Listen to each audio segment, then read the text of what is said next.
In this scenario, demonstrators A and J will show what it looks like to defend yourself when you fall onto the ground and you're defending against punches from your back, and how to recover from that situation. Ground fighting is one of the messiest and probably one of the most unpredictable forms of fighting. Because you're on your back or you're on the ground, you only really have one way to escape, and that is to get up. When you're on your feet, it's a lot easier to escape and to get away.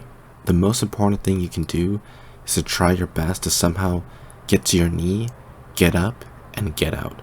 Do not try to do some kind of submission you've seen or learned before. Do not try to do a sweep. If you can help it, your goal is just to get up and get out.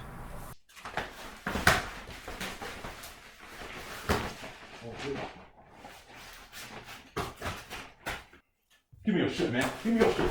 Give me that shit. Give me that shit, motherfucker.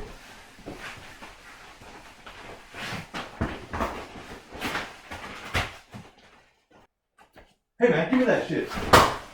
You motherfucker.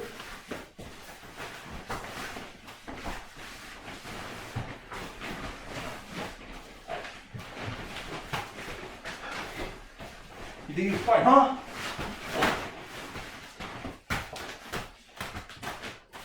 Let's take a look at the slow-mo and pay attention to both the top and front view. A goes in and shoves J to the ground. J immediately slaps the ground in order to dissipate the force. J will have to pick one of the punching arms in order to defend. J will put two of his own hands onto A's one hand in order to overpower that arm. Notice also that J's feet are placed directly on A's hips in order to keep distance. Once J is satisfied that he is able to safely get back up again, J should immediately do so. A attacks J, pushes him to the ground. J immediately slaps the ground and immediately puts his feet onto A's hips in order to frame out and protect himself. J also fishes for one of the arms to control in order to prevent any more additional strikes or other attacks from A. A proceeds to keep trying to punch. However, J is using his knee and shin as a guard against A's punches. As A is punching, J finds the opportunity to kick A's shoulder to the side in order to off-balance him and in order to get back up again. Notice that J continuously pushes on A's shoulder as he's getting up. A shoves J to the ground. J slaps the ground and proceeds to place his feet on his hips. However, because A is attacking, J has to put his knees and shin against A's body. J is trying to make himself perpendicular to A. If he can make himself perpendicular to A, that means that A cannot strike or hit him in any way. As A is struggling to get up, as J is holding on to one of A's arms, J actually tries to get up. However, the moment he releases the arm, A gets back up again and starts attacking again. J has to restart the whole process. He grabs A's arm with two hands, gets A to the ground, and then immediately presses on the shoulder with the left hand. Presses on it as a means to get back up and to simultaneously pin A at the same time. Let's break it down. As A is attempting to punch, J is framing against the biceps. As A tries to punch, the frame of J's forearms actually allows A's punches to travel over J's body.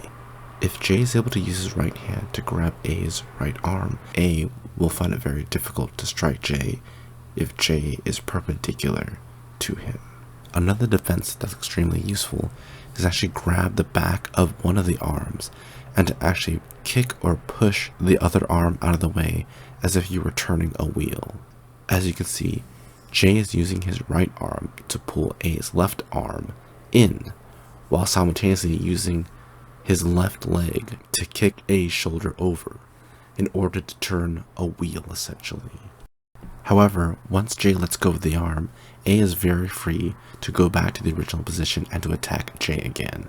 J would have to perform the move again, turn the wheel by grabbing the back of a tricep and kicking over with one leg, before trying to free one arm, grab the arm of the arm, pin it, and proceed to climb, and then climb high enough to pin the shoulder down. Once the shoulder is pinned, J can kick his right knee out. Once his right knee is out, Jay can stand up again. You push me. Boom. Grab that elbow.